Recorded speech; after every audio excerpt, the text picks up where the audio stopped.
A teacher asked her young students to go home and get a story from their parents, something with a moral at the end. The next day, one by one, the kids shared their sweet little tales. Slow and steady wins the race. Honesty is the best policy. All the usual stuff. Then it was Janie's turn.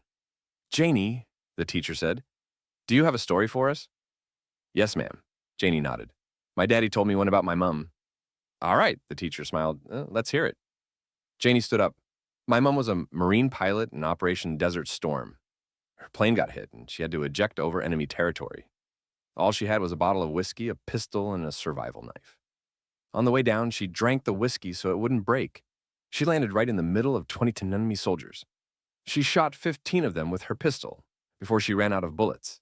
Then she took out 4 more with her knife until the blade snapped, and then she killed the last one with her bare hands. The classroom was dead silent, eyes wide, mouths open. The teacher, pale as a sheet, whispered, "And what's the moral of that story, Janie?" Janie shrugged and said, "Don't mess with Mum when she's been drinking." Every year, Earl and his wife Edna went to the state fair. And every single year, Edna would say, "Earl, I really want to ride that helicopter." And every year, Earl would shake his head and say, "I know, Edna, but that helicopter ride is $50, and $50 is $50. This went on for years. Finally, on their visit at age 85, Edna said, "Earl, I'm not getting any younger. If I don't ride that helicopter now, I may never get another chance." Earl sighed. "I understand, honey, but that ride is still $50, and $50 is $50. The pilot overheard them and said, "Tell you what, I'll take both of you for a ride. If you can stay completely silent the whole time, it's free. But if either of you makes a sound, it's $50. Earl and Edna looked at each other, nodded, and climbed aboard. The pilot took off, and he did every trick in the book. Twists, turns, nosedives, loops. But not a single peep came from the back seat. After they landed, the pilot turned around and said, "I've got to say, I'm impressed. I pulled every stunt I could, and you didn't make a sound." Edna smiled and said, "Well, I almost said something when Earl fell out. But you know, $50 is $50. 3 men were flying in a helicopter when one of them got bored and said, "Hey, let's throw something out and see what happens." The first man pulls out a rusty nail and drops it. "Ha, beat that," he says. The second man chuckles, grabs a handful, 3 rusty nails, and tosses them out. Now that's something. The third man grins and says, "Amateurs." He reaches into his bag, pulls out a hand grenade, and casually drops it over the side. Later that day, the 3 of them are walking through the area where they dropped their items. They come across a little boy crying on the curb. "Hey kid, what's wrong?" one of them asks. The boy sniffles. "I had a balloon, and then a nail fell from the sky and popped it." They exchange awkward glances and move along. A little further down, they see a little girl bawling her eyes out. "What happened to you?" they ask.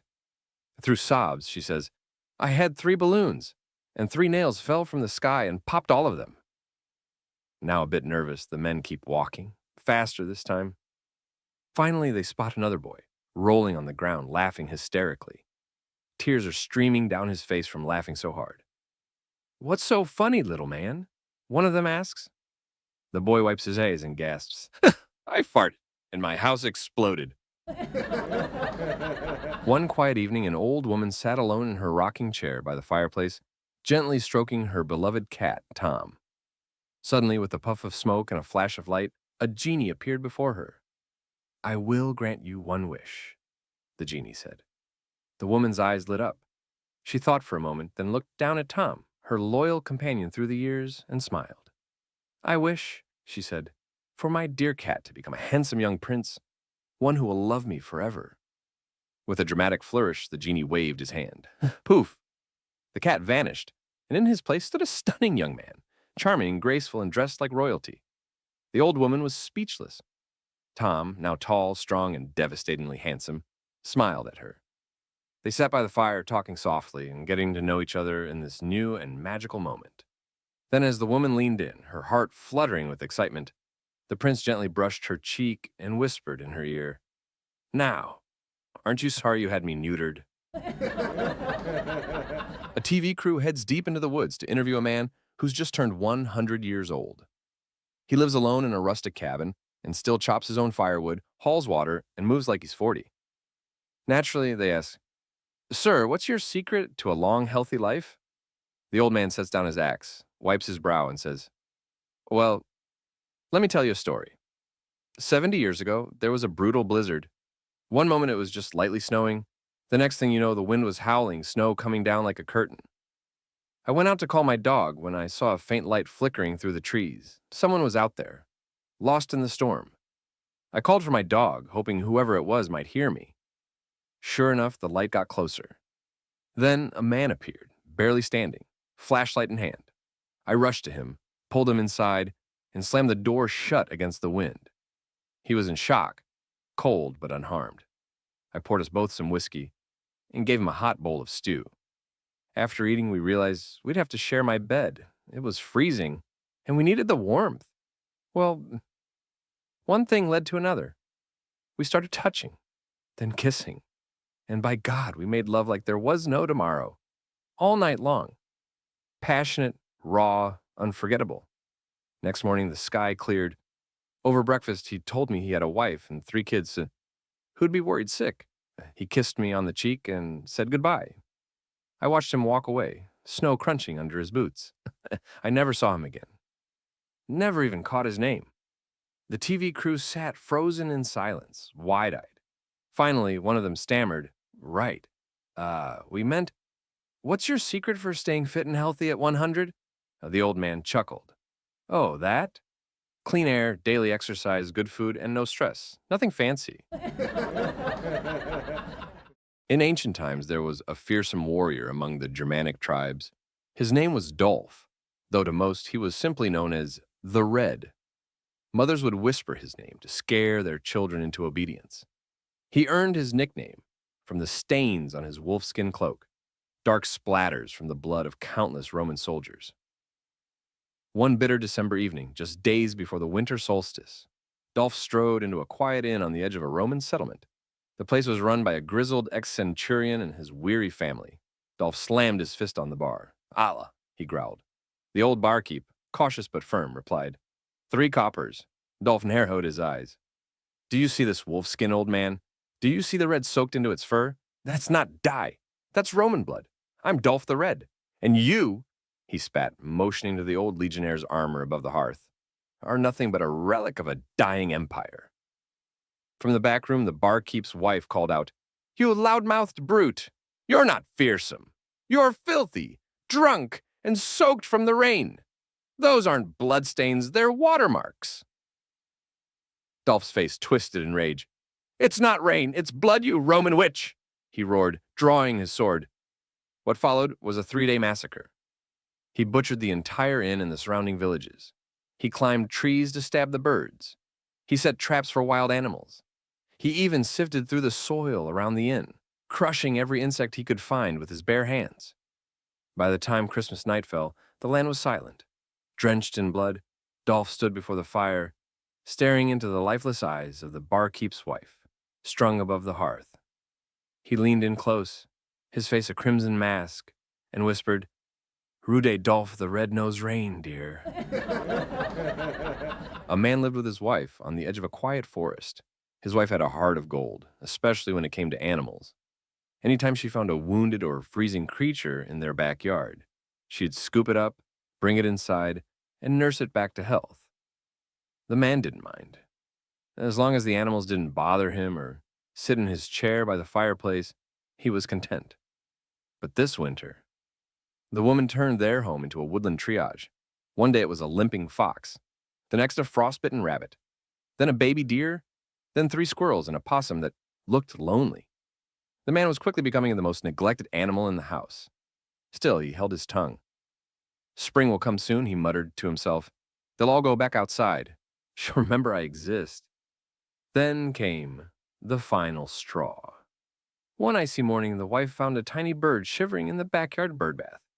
Of course, she brought it inside, but with the house bursting at the seams, she had nowhere to place it, except in her husband's favorite chair. When the man saw the wren snuggled in his seat, gently wrapped in a towel, something inside him snapped. "That's it," he roared. "I've had it with the parade of woodland creatures. Every animal in the forest gets food, warmth, and attention. What about me? When do I get some love?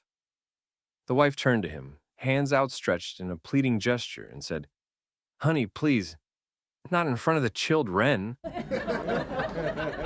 Bill and Ted were having drinks at a bar when Bill looked around and asked, Hey, where's Dave? He's usually here by now. Ted took a slow sip of his beer and replied, Dave's dead. Bill blinked. Dead? What happened? Ted sighed. Well, he came to pick me up, but he hit my Ferrari in the driveway. The crash launched him through his windshield and straight through my kitchen window. Holy hell, what a terrible way to die. Oh, that didn't kill him. Bill leaned in. It didn't? Nope, he landed on my kitchen floor, tried to pull himself up using the fridge door. But the whole fridge tipped over. Took out my china cabinet, too. Buried him in broken glass and leftover lasagna. Oh man, crushed by a fridge? That's awful. Still not dead. You're kidding. He finally staggered to his feet, but tripped and fell into the fireplace. Caught fire, ran around the house, setting everything ablaze. Looked like a human torch. Jesus, that had to be it. Nope. Still kicking, screaming, but alive. Bill stared at him in disbelief. Then how the hell did he die? Ted shrugged. I shot him. He was wrecking my house. One Sunday morning, the Pope wakes up and heads to the bathroom. To his surprise, he notices he's dealing with some rather impressive morning wood. Realizing he can't possibly lead the Sunday service in his current state, he decides to take a little detour. Later that day, after delivering a powerful sermon, he returns home to find a note pinned to his door. It reads, I saw what you did and I've got pictures. Pay me $25,000 or I'll expose you. After much contemplation, the Pope reluctantly decides to pay the extortionist. The Pope meets the man, hands over the money, and in exchange, the man gives him everything, pictures, film, negatives, and even the camera. The Pope burns everything, keeping only the camera as a reminder of his lapse in judgment. As he walks through the Vatican, the Pope is approached by a tourist who notices the camera around his neck. Excuse me, Your Holiness, the tourist says, that's an incredible camera you have there. If you don't mind me asking, how much did it cost? The Pope sighs and replies, It cost me $25,000. The tourist raises an eyebrow and says, $25,000? Well, I guess that's what happens when someone really knows how to take advantage of a situation. A young woman feeling hopeless after losing both her job and her home decided to end it all. She walked to a bridge overlooking the harbor ready to jump when a young man spotted her. Don't do it, he called out, rushing toward her. As he got closer, he noticed how incredibly beautiful she was. He approached her cautiously. What's going on? He asked softly. She shared her story of hardship and despair. All right, the man said after a pause. Here's the deal. I'm part of the crew on a ship that's leaving for Europe tomorrow morning. How about you come with me? I'll take care of you, food, drinks, the whole deal. He gently placed his arm around her. You stay happy. I stay happy. The woman, feeling a mix of hopelessness and curiosity, agreed. After all, she had nothing to lose. Plus, the man was quite handsome. The next morning, he hid her in one of the lifeboats on the ship, providing her with a pillow and blanket. Every night, he brought her 3 sandwiches and some fruit, and they spent the nights together, sharing moments of intimacy until dawn. 1 week later, while doing his rounds, the captain stumbled upon the lifeboat and saw her there.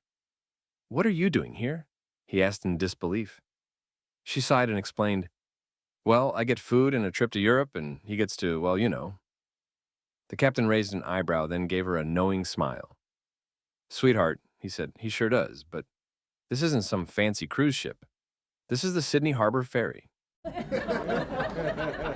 A man is tossed off an ocean liner and ends up stranded on a deserted island. There are 2 other men already living there, so he sets up a hut and waits for a rescue. After 2 weeks, the other 2 men head off to a nearby spring to bathe, shave their faces with sharp glass, and comb the rats out of their hair. The new man asks, What are you doing all that for? The 2 older men reply, Once a month we swim to the neighboring island to visit the chimpanzees that live there. The new man is horrified. Are you insane? Count me out. I'm not that desperate. The 2 men laugh and swim off to the island, returning before nightfall.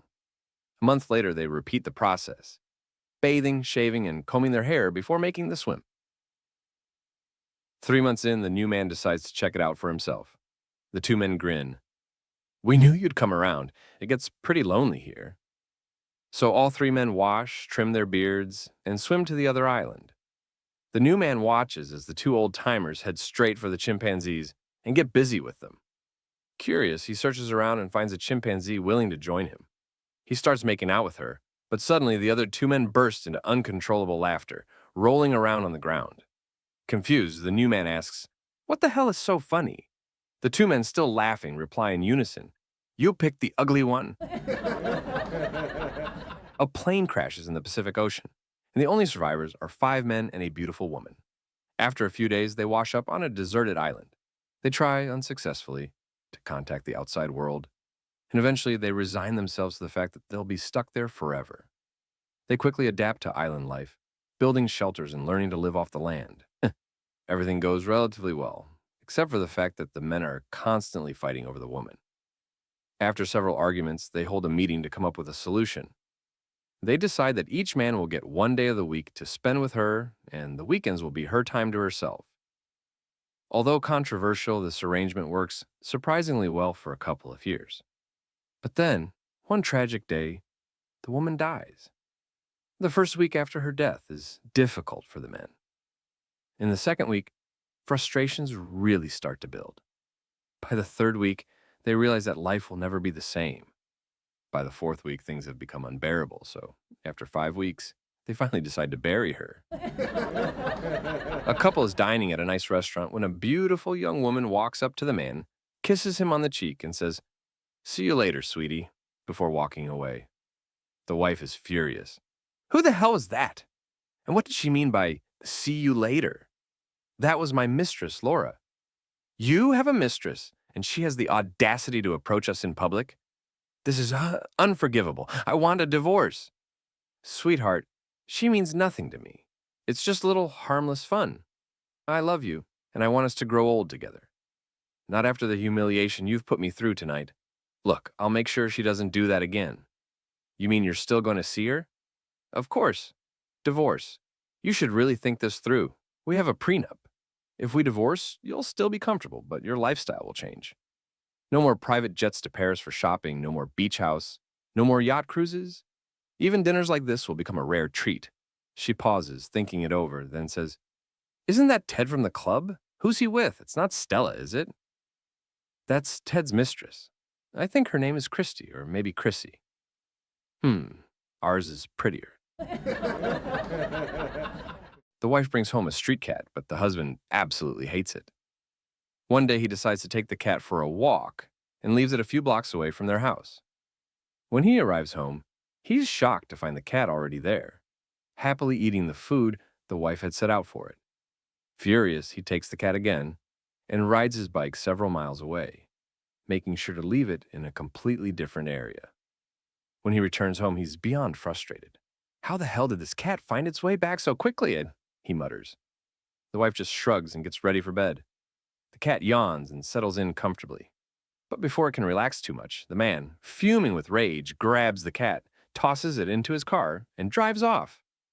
Let's see you find your way back this time, he says, determined to end the madness once and for all. He drives through the night, crossing towns and winding back roads. After what feels like forever, he finally stops in the middle of nowhere and tosses the cat out of the car. That's it. There's no way the cat will find its way back now, he thinks smugly as he heads home. Several hours later, the wife gets a phone call from the husband. Is that damn cat there yet? He growls. Yeah, he's eating lunch with me in the kitchen right now, she replies. The husband, utterly defeated, grumbles, Put the damn cat on the phone. I need directions to get back home. 3 nurses walk into a patient's room and find him unresponsive, clearly dead. As they check his vitals, they notice something surprising. The man's package is standing at full attention. The first nurse says, Well, we should give him a proper send-off, and gets to work.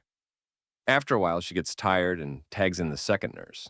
The second nurse takes over, but eventually stops and looks at the third nurse, who hesitates and says, I don't know, I'm on my period. The others encourage her, and eventually she gives in. Partway through, the man suddenly jolts awake, gasping. Stunned, the nurses ask, "What happened?" The man grins and says, "Thanks, ladies. After 2 jump starts and a blood transfusion, I feel recharged." A man is jogging through the forest when he realizes he's lost. After a while, he spots another man jogging in the same direction. The first man, relieved, asks for directions. The second man smiles and says, "Sure, I have a truck we can take into the city." The first man thinks the second man must be camping nearby with his truck, so he agrees. But then the second man squats down slightly and looks at the first man. "Are you getting in?" he asks. The first man hesitates, but before he can refuse, the second man pulls out a gun and waves it at him. "Get in the truck," he demands. Confused and nervous, the first man realizes the second man is clearly unhinged. But before he can make a run for it, the second man motions for him to squat as well. Reluctantly, the first man squats and they start running together through the forest. Eventually, they come across a security cabin where a police officer is standing outside, and the officer approaches them. "What's going on here?" he asks. The first man quickly explains how the second man had been forcing him to get in the truck and how he's clearly insane. The officer nods and arrests the second man, telling the first man to follow him so they can drive into the city. "We'll take my motorcycle," the officer says. "It has a sidecar you can ride in." Relieved, the first man agrees. But then the officer squats down and looks at him. "Get in. You can't stay out here. People just escaped from the psychiatric hospital at the edge of the forest, and they'll find you." The first man, bewildered, squats down next to the officer and they begin running together. "Damn," the first man mutters, running low to the ground. "I should have stayed in the truck." A man in a hot air balloon realizes he's lost. He lowers the balloon's altitude and spots a woman below. He descends a little more and shouts, "Excuse me, can you help me? I promised a friend I would meet him an hour ago, but I have no idea where I am." The woman looks up and says, "You're in a hot air balloon, hovering about 30 feet above the ground. You're between 40 and 41 degrees north latitude and between 59 and 60 degrees west longitude." The balloonist, a little taken aback, says, "You must be a programmer." "I am," replies the woman. "How did you know?" "Well," says the balloonist, "everything you told me is technically correct, but I still have no idea where I am, and honestly, I'm more lost than ever. Frankly, you haven't been much help." The woman responds, "You must be a manager." "I am," says the balloonist. "But how did you know?" "Well," she says with a smile, "you don't know where you are, where you're going, or how to get there. You got up here thanks to a lot of hot air. You made a promise you have no clue how to keep. And now you expect me to solve your problem. The reality is, you're in exactly the same position you were in before we met. And somehow, it's my fault." A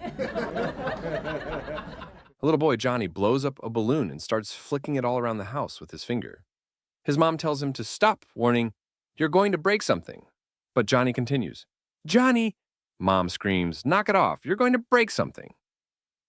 Johnny ignores her, and eventually, she leaves for a short trip to the store. The moment she's gone, Johnny starts playing with the balloon again. He gives it one last flick, and it lands in the toilet.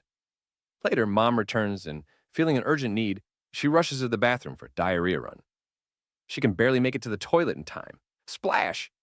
The mess is immediate, and as she looks down, she can hardly believe her eyes.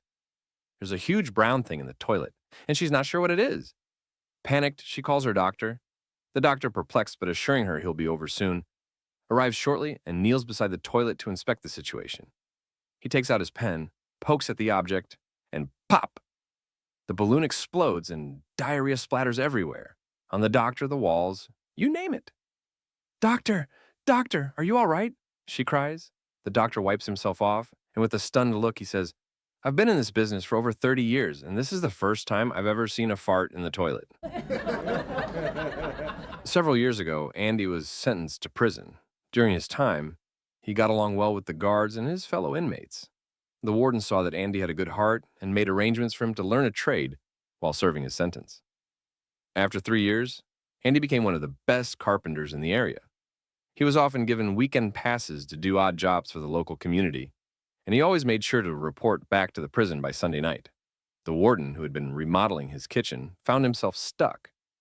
He had done most of the work himself, but lacked the skills to build a set of kitchen cupboards and a large countertop, a project he had promised his wife. So he called Andy into his office and asked him to complete the job for him. To the warden's surprise, Andy refused. "I'd love to help you, Warden," Andy said, "but counterfeiting is actually what got me into prison in the first place." A hunter is arrested for killing and eating a bald eagle, violating the Endangered Species Act.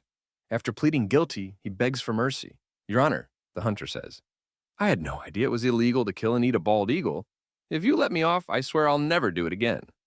The judge responds sternly, "You've committed a serious crime, but I can see you didn't know the law. I'll overlook this just once. However, before I let you go, I need you to do something for me." "Anything, Your Honor," the hunter says eagerly. "What is it?" The judge pauses and then says, "It's rare that anyone gets to try a bald eagle. For the record, what does it taste like?" The hunter thinks for a moment, then replies with a grin, "Well, it's a bit of a mix, kind of like a cross between a spotted owl and a condor." A television crew arrives at a farm to interview the shepherd about his daily routine. Our viewers are curious about what a typical day in the countryside looks like. "Can you walk us through your morning?" asks the reporter. "Sure thing," replies the shepherd. "So, first I wake up, but I'm not exactly thrilled about it, so I read a page from my book to kick things off. Then I head out to release the sheep. I'm still feeling groggy, so I read 2 more pages to get myself moving, and 1 more to muster up the energy to open the gate. Once I'm out in the field, I usually meet up with my buddy, and we read 2 whole books together. Then..." The reporter, looking uneasy, interrupts, "I'm sorry, we can't really air that part. Children are watching, and we want to set a good example. How about we say you read instead of the other thing?" "Ah, gotcha," says the shepherd. "I'll start again. So, first thing in the morning, I wake up and read a page from my book. Then I go outside and read 2 more pages while opening the gate. While out in the field, my friend and I read 2 books together. Afterward, we head back, reading page after page as we lock the sheep in the barn. At the end of the day, we go to town where my buddy owns a library and we read till morning." During the French Revolution, a priest, a thief, and an engineer are sentenced to death by guillotine. The priest is first. As he steps up, the executioner asks, "Would you like to face the blade up or down?" The priest replies, "Face up, my son. If this is my final moment, I wish to look toward the heavens." The executioner nods, lays him down face up, and raises the blade. The crowd holds its breath. With a loud clack, the blade is released, only to stop miraculously inches above the priest's neck. Gasps ripple through the crowd. "A miracle!" someone shouts. Taking it as a divine sign, the executioner spares the priest and lets him go. Next up is the thief. Seeing what just happened, he figures it's worth a shot. "Face up," he says. Again, the blade is raised, locked in place, and released. Once more, it stops, just short of a fatal strike. The crowd is stunned. The executioner, now clearly spooked by divine intervention, frees the thief too. Finally, the engineer steps forward. "Face up," he says, thinking the pattern can't be a coincidence. He's strapped in, the blade hoisted once more. Just before it's released, the engineer squints at the mechanism above and suddenly exclaims, "Wait, I think I see the problem." A man stands in court facing serious charges. The judge begins, "On the 3rd of August, you are accused of killing your wife by beating her to death with a hammer. How do you plead?" "Guilty," says the man in the dock. Suddenly, a voice from the back of the courtroom shouts, "You dirty rat!" The judge bangs his gavel. "Order. Sir, if you interrupt again, I'll have you removed," the judge continues. "And on the 17th of September, you are also accused of killing your son, again with a hammer. How do you plead?" "Guilty," the man replies calmly. The same voice erupts again, louder this time. "You dirty, rotten, stinking rat!"